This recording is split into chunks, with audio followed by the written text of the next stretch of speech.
everyone, and welcome back to my booktube channel, Lisa in Bookland. Today I'm here to bring you my January 2023 reading wrap up. January was such a busy month for me, as you will have noticed from my lack of videos in the middle of January. I'm coming to the end of a major project at work for me that I've been working on for years, and it's so exciting, but at the same time just so overwhelming with so much I have to get done. In the middle of February it will all be over.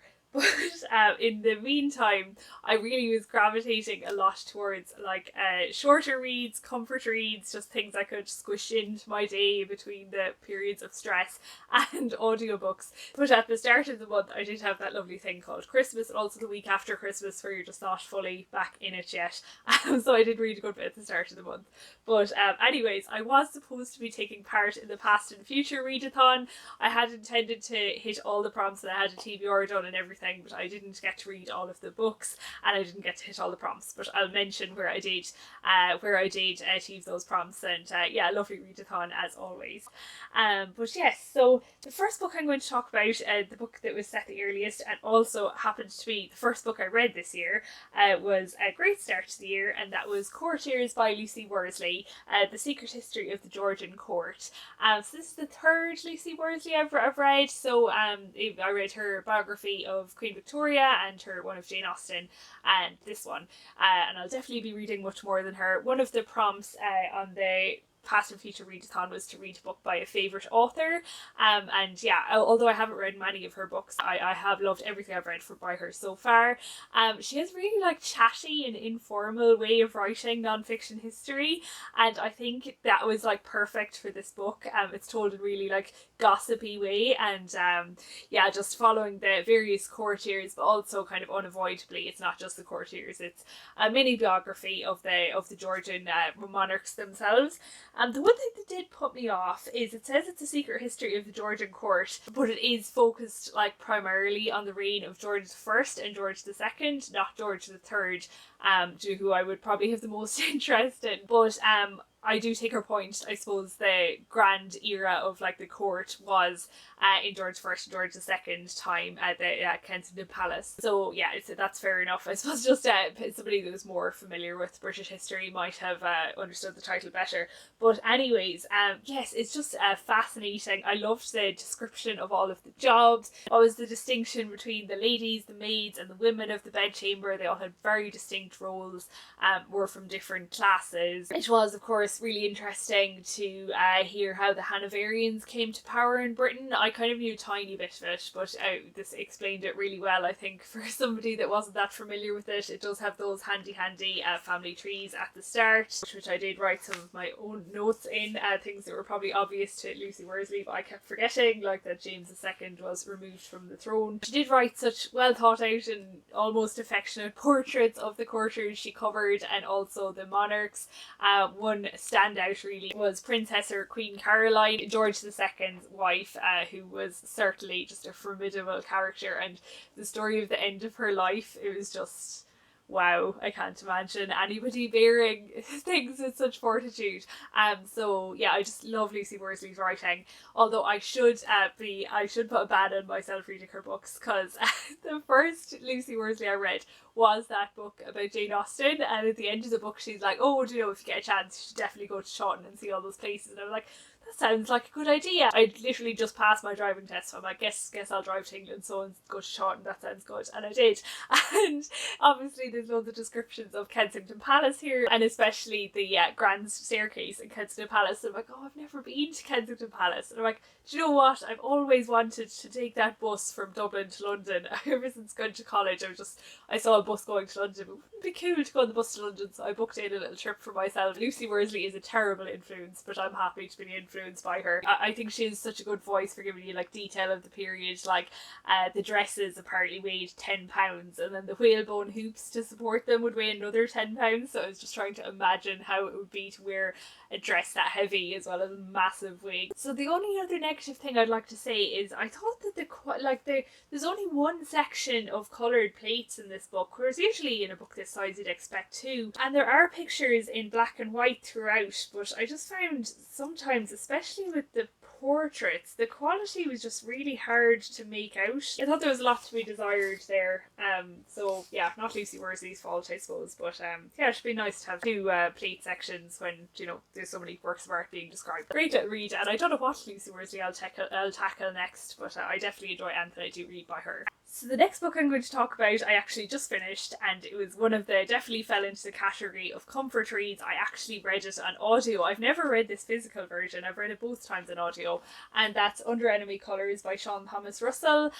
It is obviously a naval adventure. It's the first one in this series of 4 books. The series is never finished, and it follows Lieutenant Charles Hayden, who has to embark on a ship which is at the verge of mutiny and has a rather horrid captain in place, and how he manages to like make it his own and all the troubles he gets into. And yeah, I just love that. I find this series strikes such a good balance between the naval adventure, but also like the character stuff. Like all of the officers and even the seamen in this are drawn so beautifully and have their own parts, and like Mr. Barth, for example, doesn't drink and he's had an alcohol problem in the past.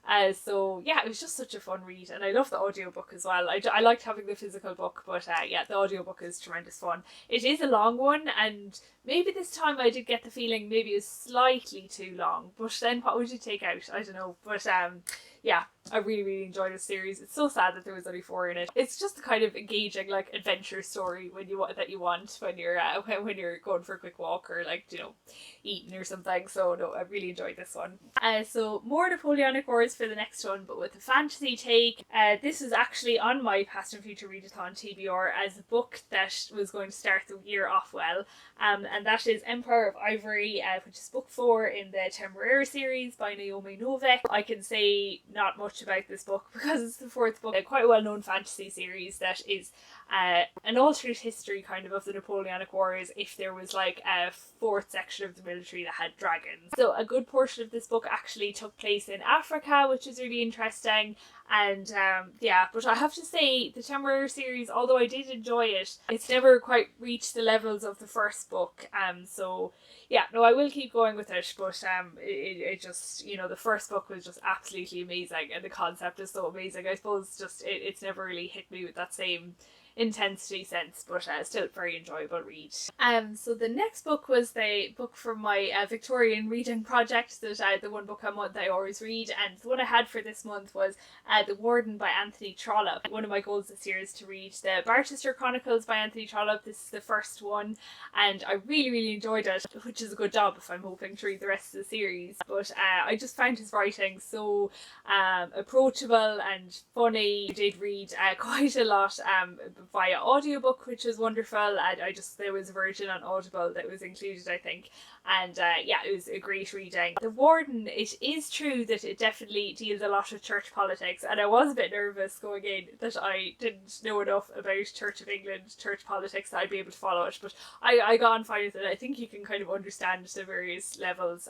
just by the way they're talking to each other. The kind of story revolves about this man who's the warden of Hiram's Hospital, which is kind of I suppose I'd nearly call it nowadays like a nursing home, not like a hospital because they're really sick, but it's like a retirement home for these old men. I think there's about like 13. There's been money left from a will to look after these men who were like labourers that are unable to work anymore, so it's just to keep them, and the warden then kind of oversees their care in the hospital, I suppose. And he also has some religious duties as well. I hope I'm not explaining this too badly. The will of the man that left all this money ends up being questioned because he left all of this money to look after these men, but that was a long time ago, and you know, and the amount hasn't adjusted for inflation, so the warden ends up getting a very good living. The men, I suppose, would be rich if inflation was like adjusted for, but it wasn't. They're fine, but you know, it's all about really, without going too much into it, it's all about like the warden's conscience, and what's the right thing to be done with the money, and like the powers in the church are pulling him one way and his friends are pulling the other. He's like, look, isn't everybody happy enough? Like, why do you need to change things? You're setting a dangerous precedent in the and then his daughter is like thrown into it because his daughter has some romantic entanglements, and obviously what he does affects her.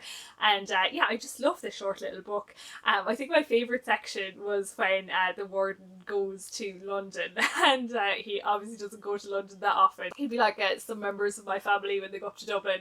You know, you wait from where you park the car to O'Connell Street to Croke Park and back, and that's all you know of Dublin. This man just knows his route to his usual hotel, to Westminster Abbey, where he gets a bit to eat. Yeah, it's just, it reminded me of that, and he's just a funny character. So yeah, anyways, a charming little book, and I can't wait to get on with the rest of the series in February. Oh, and I had picked out this to meet the prompt for a book that was written before you were born, though I have more books that would meet that prompt here as well, but that's the one I picked specifically. Another book I had on the Victoria Literature Project for this month was actually Shirley by Charlotte Bronte, but I just didn't get to it. I am a few chapters in, and I'm really enjoying it, and hopefully I'll finish it in February, and it won't cause a whole domino cascade of me failing to meet this goal for the rest of the year. Maybe I was too ambitious, who knows. So the next book was another comfort read, another one I read on audio for the version on Audible. I can't think of the actress's name that narrates it, but she was great anyways. But it's Anne of Green Gables by L.M. Montgomery. This is the umpteenth time I've read this book. Although it's not the book that I had selected to meet the prompt, this definitely meets the prompt to read a children's book, to relive your childhood, because this was one of my favourite books when I was a child. And yeah, it's funny, like I'd always say that the third book, Anne of the Island, is my favourite Anne book of the ones I've read. I haven't even read them all, but reading this one again, it made me question whether it actually is, because this one is just so charming. As many times as I've read it, and as much as I know the story, it still makes me laugh when Anne gets into her mishaps. And just the dialogue, and it's just wonderful. For anybody that doesn't know, Anne of Green Gables is about this spinster man and woman called Matthew and Marilla Cuthbert, who live on a farm. Their house is called Green Gables, and they send one day for an orphan from the orphan asylum, but they want a little boy that will help Matthew with the farm work, but by a miscommunication, and a very chatty girl ends up arriving instead, and yeah, she ends up melting their hearts, as she would anybody's, I think. The more I read it, the more I think I was probably influenced an awful lot by this book when I was younger, for better or for worse, and it'll always have a really special place in my heart. So yeah, definitely was the right pick for this month. So continuing with the shorter works, I actually read two plays, and they were both from this collection by George Bernard Shaw. I've never read any George Bernard Shaw before or seen any of his plays, and obviously he's an Irish author, though he did move to London when I think he was like 20 or something. But yes, the first one I read was Pygmalion, which was published in 1913, and that's actually the reason I bought this book, because I went to see My Fair Lady, I think it was like October, in a Saturday matinee in Dublin. The West End production was on tour, and I have rarely enjoyed 2 hours more in my life than when I saw that production. It was so wonderful. So I raced to the bookshop before it closed to buy this in Hodges Fidges, and I just never got around to reading it. So I found a video that spoke about the differences between the play and the musical in much more eloquent detail than I ever could, so I'll link that down below. I can't remember the channel's name, I'm sorry. You can see where it took the storyline, but the musical is obviously much more cheery. So the basic bones of the story is the main character is a character called Eliza Doolittle. She sells flowers, and through various circumstances she ends up becoming involved in a bet between this man Henry Higgins, very important to say that properly, and his friend Colonel Pickering, that they can make people believe that she's a duchess in whatever amount of time it is, just by making her speak properly. So Henry Higgins is very into language and elocution. He can place an accent exactly where you're from, and it's a special talent, so he takes her under his wing. Then the whole question comes up. To be fair, his housekeeper questions it straight away. She's like, what are you doing? After she's been taught to speak properly, what are you going to do with her afterwards? You can't just throw her away like a doll. But Henry Higgins doesn't really take that on board very much. Eliza does end up learning all the correct mannerisms and speech for a person of higher status, and yeah, I won't say anymore just in case you're not familiar with the plot. It's so funny, especially the first half. I think the second half of the play is a little bit more like somber, especially I suppose when I was coming at it from the perspective of the much more upbeat tone of the musical. But the first half especially is so funny. Of course, most of the controversy about all the various adaptations is about the ending. The version of the musical that I I saw from the West End that had, I think, kept the spirit of the play more than the clips I've seen of the Audrey Hepburn film. What helps is the character of Henry Higgins in the musical, or at least the way it was portrayed in the musical I went to see, was a lot more a lot nicer and more sympathetic than the one in the book. But yeah, I'm really glad to have read this play, which is obviously very famous. So yeah, and I like every play I read, I'd love to see it live, but who knows, that trip to London, I enjoy that musical so much, I might go and see it again. But anyways, yes. So I'm going to keep holding up this book because this actually has 3 plays in it. It has I read the next play, which was called Androcles and the Lion, and there's actually another play in it, Major Barbara, but I haven't read it yet, so I probably will. Plays are great things to read because you can read like an act here and there, so they're perfect, and I find them quite easy to put up and put down as well. But anyways, Androcles and the Lion was published in 1912, so a year before Pygmalion. It's a retelling of the myth of I didn't know his name was Androcles, but you know, that tale where a lion has a thorn stuck in his paw and this escaped Roman slave pulls it out, and then him and the lion are friends. It follows this centurion who's bringing this group of Christians that are being persecuted by the Romans to the amphitheatre, like probably the Colosseum, to be fed to lions. So it's very strange material for a comedy, but it works.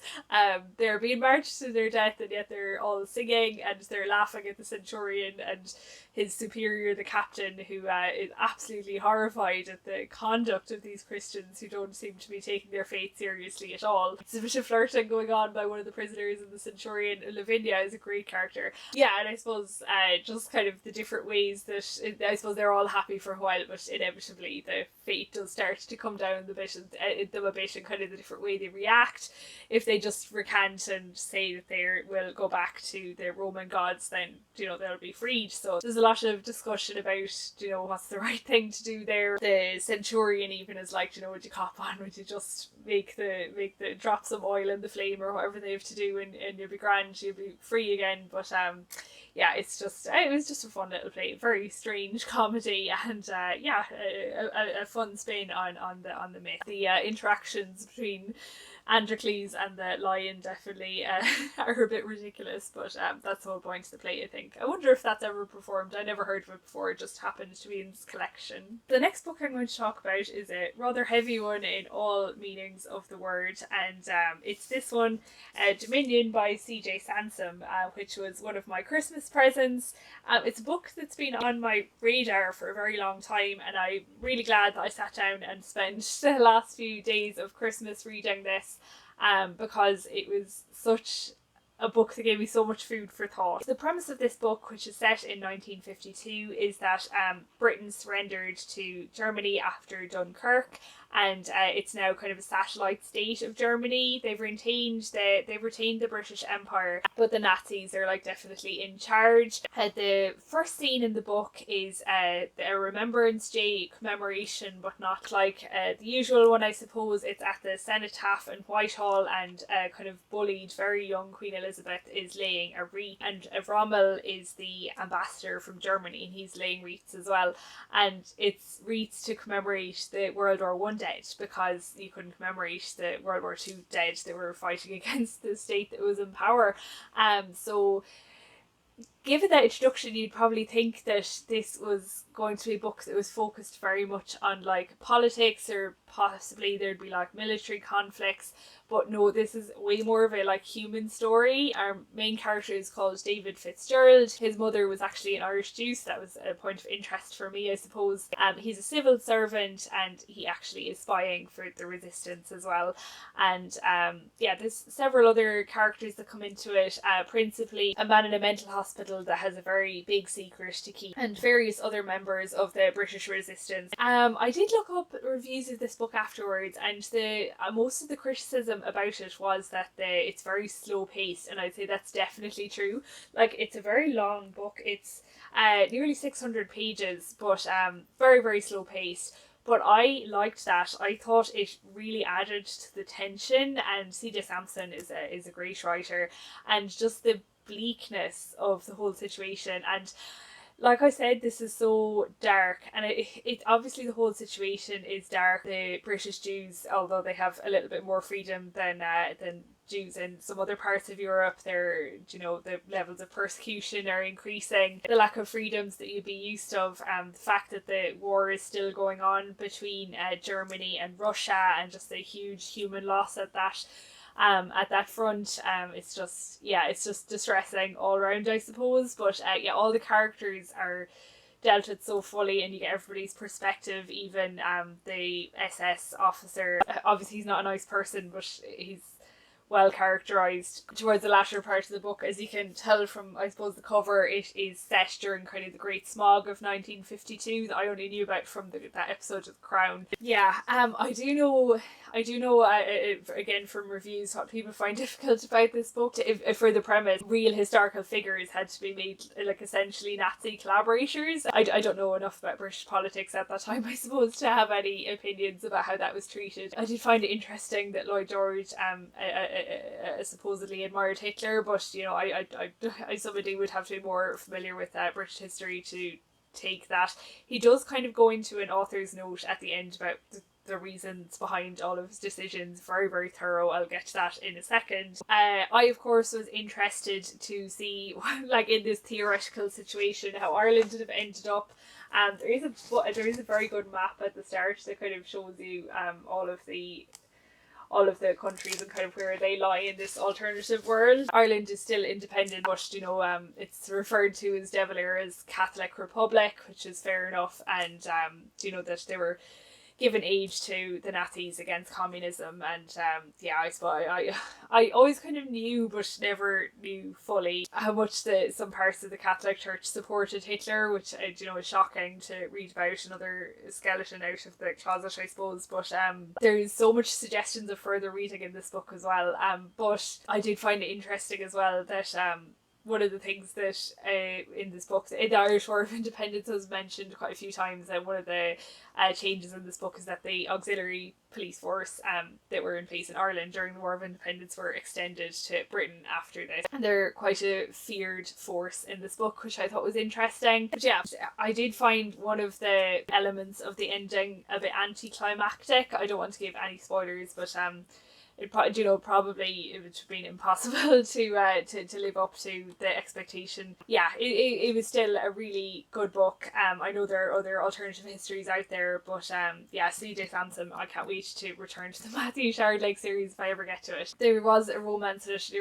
Did you have to? Like, could we just not have bothered? Finally, I suppose the historical note. It's funny when I looked back at what I'd read. I wrote like 4 pages of notes on this. I had so many thoughts on it. But when I look back at what I'd read, a lot of the first part was actually about the historical note. At the end, it almost overshadowed the actual novel itself. So as I said, he gives very detailed explanations of why his alternative history would have happened, or why all of the people are doing what they're doing. Lots of notes, as I said, and extra reading. Like, obviously the whole situation was bleak, but just the fact that it was just thinking what people can do under certain pressures and under certain levels of propaganda, and the personalities that's inside us all, and how it could have been so possible, and even has some parallels in our own world. And that's what he goes into in the author's note. I won't say that I understood all of it, because I don't regrettably know a lot about politics, and I wish I did. I have to make more of an effort to read the newspapers. There was a lot about like the dangers of modern nationalism. There was a big diatribe against Scottish nationalism, but I don't know enough about to talk in any way about it. But he does go down quite hard on that. I would have been really interested to see what the author's note would have been like if it was written today, obviously after the Russian invasion of Ukraine. I couldn't help thinking about that when I was reading this book. I definitely loads of food for thought in this book, and I'd love to learn more and look at those references that he's listed if I ever do get around to learning more about the Second World War. But yeah, it lived up to its hopes. Maybe not the plot itself, maybe it wasn't the most thrilling in the world, but just everything around it and the detail was amazing. So great read, but I would say definitely I was quite troubled by some of this book, so maybe think if it's the right time for you to read this. But yeah, it was a good one to just sit in front of the fire with and dwell on for a while. So, swapping device, what is new? So, continuing the theme of the Second World War, I read this book, Rendezvous South Atlantic by Douglas Riemann, which is actually mostly set in the North Atlantic, so another misleading title. But yes, hugely enjoyed this one. I very randomly picked this book up in Madrid, of all places. So I've wanted to read a naval adventure set in the Second World War ever since I read and really enjoyed We the Drowned earlier last year. And yes, this definitely doesn't disappoint. I knew Douglas Riemann wrote under the name of Alexander Kent for his Bolitho story set during the Napoleonic Wars, and I've read a grand total of one of those books, but I really enjoyed it. So it's a situation not too much unlike Under Enemy Colours, where a new commander, in this case Commander Lindsay, is joining a ship that is a little bit discontented, but it's mostly because a lot of the crew are conscripted and have left their normal livelihoods, I suppose, and are very new to the job. Commander Lindsay is a very reserved kind of man. He's not, having loads of laughs, and he has some trauma in his past that he has to deal with. But I also like that it swaps around to loads of the other officers on the ship. Unfortunately, it doesn't really capture much of the voices of the ordinary seamen, which I think was a lost opportunity when he did swap around perspectives so much. There was one part I particularly liked where they all got to go home for Christmas, and it just, all of the different experiences that they had at Christmas, and I think it just really shows that you can't know what else is going on in anybody's life, whether it's your colleagues or friends, or it's impossible to know these. So I think a major theme of this book was that humans make mistakes and how the different ways that they can recover from them, like in your life, in your job, anything. And it's just refreshing to see that, like, that's something we can all relate to. Even though we're not commanders of naval ships, I think we can all relate to making a mistake and owning up to it, or not owning up to it, and those kind of things. So I thought that was interesting in this book. For me, I suppose it was fun to spot the differences and similarities between early 19th century ships and 20th century ships. Aren't radios and phones wonderful? That would have been very handy. But yeah, just he captured the atmosphere really well, and especially the scenes in the cold. Like I said, a lot of this actually takes place in the North Atlantic, and just the speed at which men could freeze in the water if their ship was blown up, and just the speed at which they went down as well compared to the wooden vessels of previous times. Negative things: this book was written in 1977, and at one stage they go to Turkey, and at one stage they kind of meet a Turkish mystic, and they go to what was then known as Ceylon at one stage. Obviously some of it made you squirm a little bit. That's what you can expect from a book like this, written in this age. Also, the romance, I didn't find it that appealing or convincing, but again, I wasn't expecting a lot from it. But yeah, a very, very enjoyable book. I've read it again at the end of Christmas, before I think I finished the last half in an evening in front of the fire on Saturday. So yeah, really enjoyable read, and I'll be looking forward to getting to the other Douglas Riemann I have, and also to more of the Alexander Kent books. And I've added the HMS Ulysses in London to the places that I will definitely go to see. Yeah, I've wanted to see it the last few times I'm in London. I never got there, so I'll definitely be going next time. So yes, that's that one. So the third to last book I'm going to talk about is this one. It's another book I finished early on, and that is Miss Benson's Beetle by Rachel Joyce.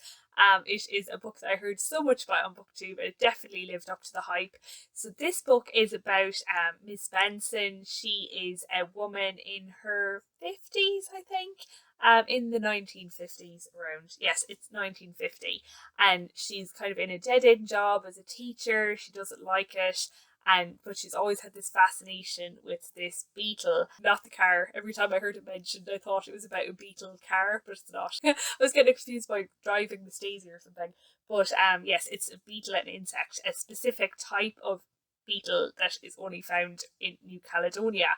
So she decides to go off on this excursion to find this beetle, but she needs an assistant, so she advertises, and the assistant that she ends up with isn't one she would have expected. Her assistant is called Enid Pretty, and you can see her in the front there. She is not suitably dressed for trekking in the jungles of New Caledonia.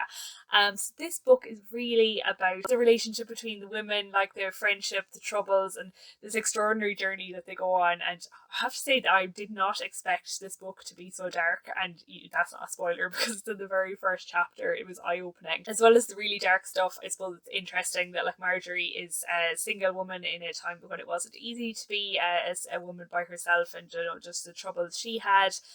She's obviously a woman in a field that is dominated by men, and I like that aspect of the book, but the relationship between Enid and Marjorie is definitely the highlight, and very much a surprise ending as well, so really enjoyed this one. I haven't read anything else by Rachel Joyce, even though I know she has another very well known book, The Unlikely Pilgrimage of Harold Fry, so yeah, I'll have to get to that one as well. Really enjoyed this, and it met the readathon prompt for a book with an older protagonist. So we're on the home stretch, and I don't have physical copies of the last two at all. Yeah, I read them both on ebook. So the first book I'm going to talk about is The Paper Palace, which I actually very excitedly read as part of an in-person meeting of a book club in my town, which I have never been to a real life book club before, but it was so much fun. I really enjoyed it. I can't wait for the next one. But yeah, we got a good bit of discussion out of this. It's not a book I'd ever have picked up on my own account, as quite a good few other people in the book club said. So the premise of this book is it's set in Cape Cod. This family kind of have this residence nearly that's these huts. I can't describe it very well, but anyways, they kind of gather there every summer for their family holiday. The family have quite a traumatic past, I suppose. The main character is this lady, and from the very start, we know that she slept with her childhood friend while her husband and kids were sleeping nearby, and so it kind of has a very interesting setup where that's the present day timeline, and then it keeps popping back to the past to her childhood, but also even before she was born, to her mother's childhood and her mother's backstory. So the past storyline takes place over many years and even decades, and the present day storyline then it covers just one day. I suppose the fallout from that event, and I think it's the future storyline that really kept me going. The past storyline was good. The future storyline, I just really wanted to know the repercussions of what she'd done. Yeah, it's a very dark book. That's not really what I was expecting. I was expecting more of like a beach read type book, but there's a lot of trauma in this book. Any kind of trigger warnings that you can think of, they are in there. Especially assault. There was no simple choices in this story, I suppose, but it was an interesting one, and nice to read some contemporary American fiction when I haven't read anything from that genre for a while. And the last book I'm going to talk about then is a Christmas read, so obviously very leftover, and that was the very simply named Holiday Romance by Catherine Walsh. I heard another booktuber, sorry I can't remember who, talk about this book, and it intrigued me because the whole setup is there's these two Irish expats living in Chicago, and they meet once a year on their flight home from Chicago to Ireland to go home for Christmas. And it's a rom-com, of course. It was grand. I maybe read too much romance in like November and December, and I had like gutted myself out too much for reading another one. I did like the gimmick of the flights. I just found the characters a bit boring. I did like all the Irish details though, and it didn't rock my world, but sure, what not every book can. And I did overall have a good reading month for a month that was really busy. So that's it for this wrap up.